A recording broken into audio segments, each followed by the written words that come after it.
하이, 안녕하세요. 로보카폴리가 인사합니다. 여러분들이 네이버 카페에 이것저것 캐릭터들 많이 댓글 달아주셨는데 제가 아직 준비를 못해서 일단은 오늘은 로보카폴리가 인사를 하도록 하겠습니다. 자, 우리 오랜만에 영상을 찍으니까 좀 떨리네요. 우리 이제 대단원 1단원이 다 끝났고 단원 마무리도 다 했고 새로운 대단원 2단원으로 들어가게 됐는데 삼각함수라는 단원에서 65페이지부터 69페이지까지 내수공 11번에 해당되는 내용인데요. 삼각함수를 본격적으로 배우기 전에 우선 새로운 각, 일반 각이라는 것과 그 다음에 그 각을 측정하는 방법, 호도법이라는 것에 대해서 먼저 배우도록 하겠습니다. 자, 우리가 예전에는 0도에서부터 360도까지의 각만을 사용해서 각의 크기를 나타냈습니다. 0도는 아무것도 없는 거, 각도가 아예 없는 거, 360도는 이렇게 원으로 한 바퀴 돈 건데 우리가 이제 고등학교에서는 이 각의 크기의 범위를 확장시켜 보도록 할게요. 어떻게 할 것이냐? 자, 이런 모양을 한번 보도록 할게요. O는 고정된 점이 있고, 자, 이렇게 XOP라는 이 각도에 대해서 이 각도는 어떻게 정의를 할 것이냐면 요 OX라는 반직선이 고정이 되어 있습니다. 얘가 시작하는 선이다라는 뜻에서 시초선이다라고 부르고요. 그 다음에 이 OP가 이제 어떻게 얼마만큼 움직이냐에 따라서 우리는 각도가 정해진다라고 이제 새롭게 정의를 할 건데요. 이 움직이는 선, 얘를 우리는 동경이라고 합니다. 그래서 얘가 OX부터 출발해서 얼마만큼 돌았느냐를 가지고 우리는 이 각도를 정의를 하는데 이제는 자, 시계 반대 방향으로 가는 것을 양의 방향 플러스 이쪽 시계 방향으로 도는 이 범위를 우리는 음의 방향이다 라고 얘기를 하는데요. 결국에는 이제부터 우리가 얘기하는 각의 크기는 크기도 있을 뿐더러 방향까지 가진다라는 걸 알고 있으면 좋겠습니다. 자, 그럼 예를 들어서 230도, 400도, 마이너스 30도를 한번 볼게요. OX는 우리가 고정을 시켜놓자 이거야. 그러면 여기서부터 야, 선생님 이건 뭐예요? 근데 양의 부호 플러스는 보통 생략을 많이 합니다. 그러니까 양의 방향, 즉 시계 반대 방향으로 쭉 가서 여기까지 가면 180도지 거기에서 조금 더 가야 230도겠죠. 이만큼 간 걸 우리는 230도의 동경을 이렇게 위치를 표현할 수 있고요. 400도 볼게요. 400도는 360도보다 크잖아. 그러니까 360도는 한 바퀴를 돌고 한 바퀴 돈 다음에 얼마만큼 더 가야 돼요? 그렇지, 40도만큼 더 가니까 우리는 OP의 동경을 이렇게 붙일 수가 있겠죠. 그 다음에 이번에는 마이너스 30도야. 자, OX는 고정이 되어 있다라고 했을 때 마이너스니까 시계의 방향으로, 즉 음의 방향으로 이동합니다. 얼마만큼? 30도만큼 이동한 얘를 우리는 동경 OP의 위치를 이렇게 각도마다 우리는 이제 자유롭게 표현을 할 수가 있어요. 360도가 넘는 각도도 음의 각도도 우리는 표현을 할 수가 있다. 자, 그런데 문제는 뭐냐면요.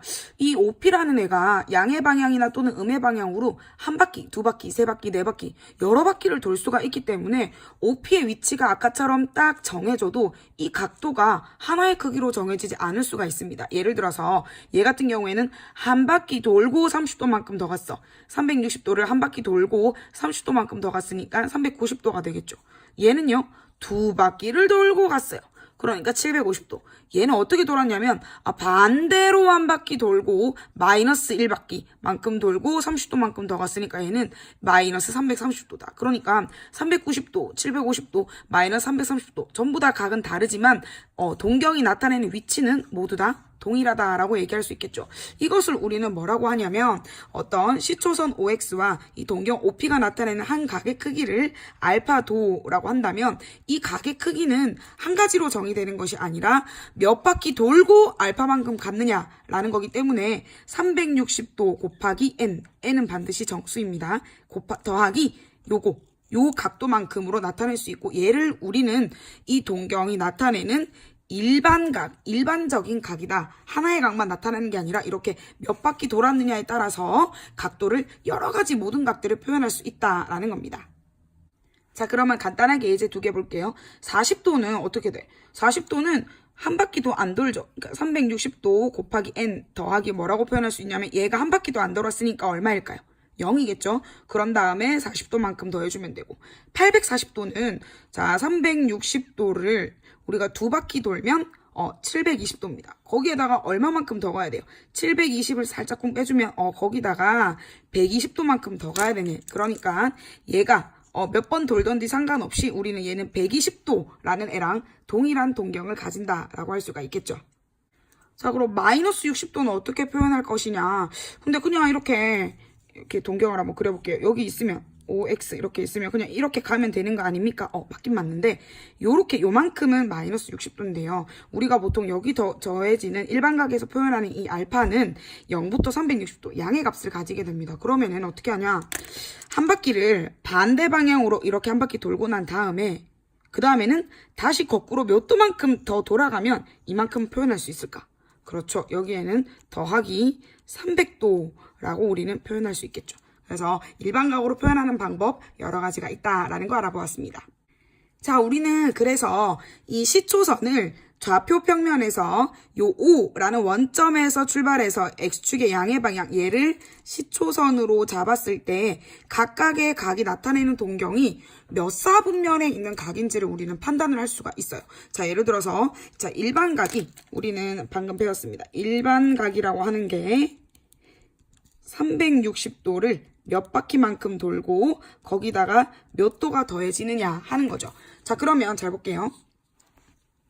이 알파가 몇 도냐에 따라서 한 바퀴를 돌고 두 바퀴, 세 바퀴, 네 바퀴를 돌고 여기 1사분면 안에 들어오려면 알파의 범위가 어때야 되죠?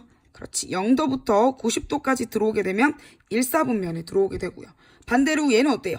그렇지. 알파가 90도부터 180도까지 막 몇 바퀴를 돌면 상관없어. 더해진 이 값이 90에서 180 사이가 되면 2사분면. 그러면 3사분면은 그렇지 180도에서 270도까지. 마지막으로 4사분면은 그렇죠 270도에서 360도까지 오게 되면 우리는 얘가 각각 4분면으로 오는 각도를 우리가 설정을 할 수가 있습니다. 그런데 여기 빠진 각들이 있습니다. 바로 어떤 각들이냐면 이 동경이 좌표축 위에 있을 때의 각도들. 예를 들면 어떤 애들이에요?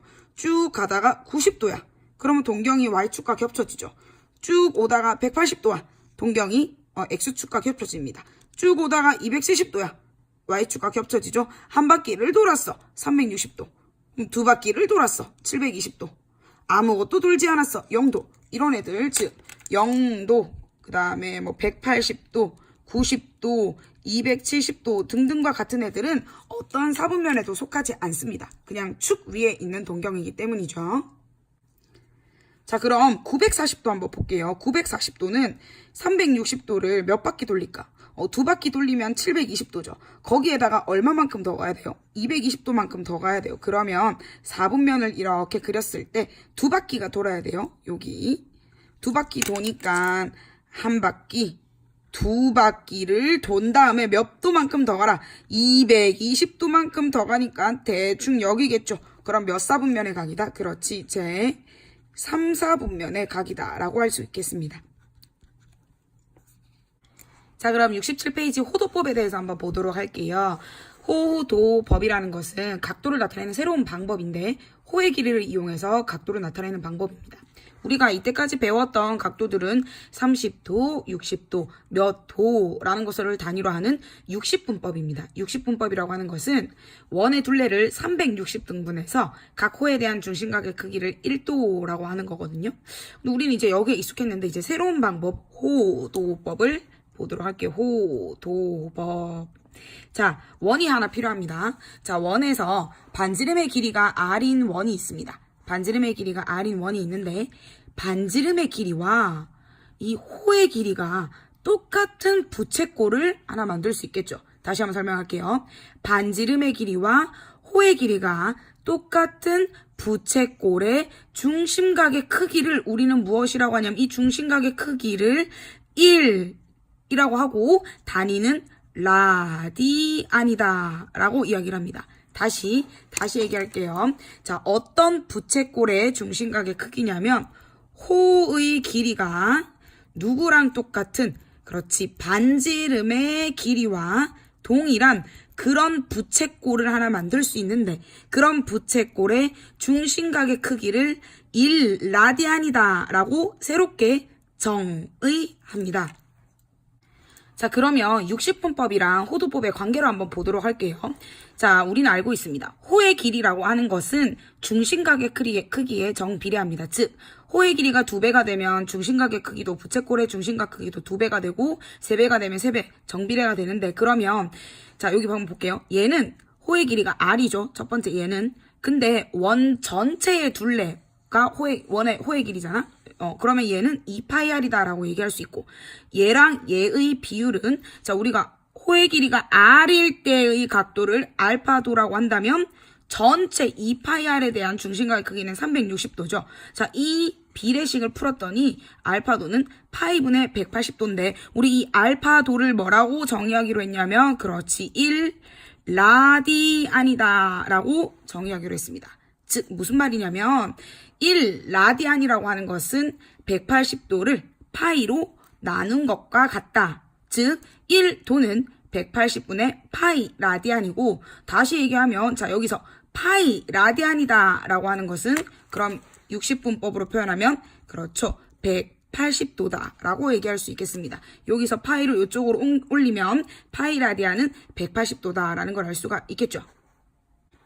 자 그럼 굳이 우리가 잘 쓰고 있던 60분법을 냅두고 왜 호도법을 쓰냐면 호도법은 좋은 점이 있습니다. 왜냐하면 자 호도법으로 나타낸 각의 크기는 반지름의 길이에 대한 호의 길이를 비를 나타낸 실수입니다.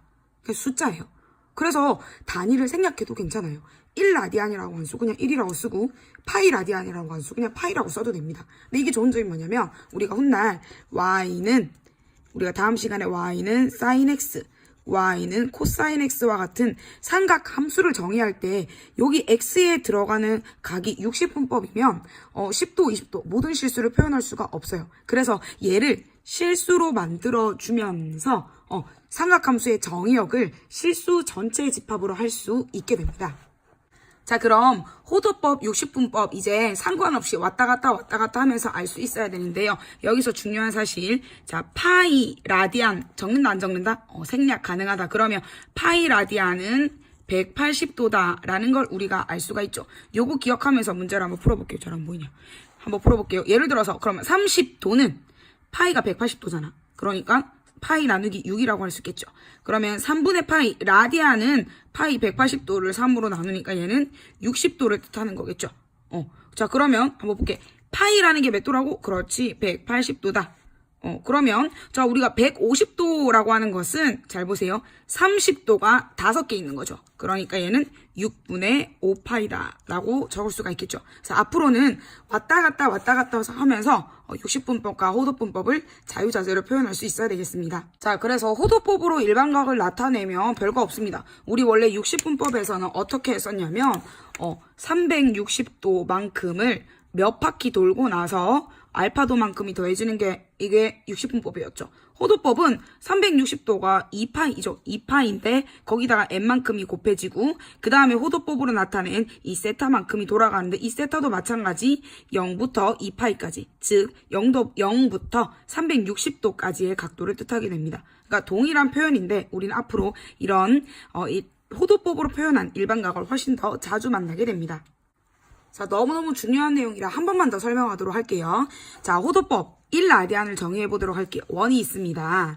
반지름의 길이와 호의 길이가 동일한 부채꼴의 중심각의 크기를 1라디안이다 라고 정의를 하고요. 라디안이라는 것은 생략을 할 수가 있습니다. 그러면 자 요게 예를 들어서 호의 길이가 2배로 늘어나서 요것도 R 그럼 R과 R 2R이라는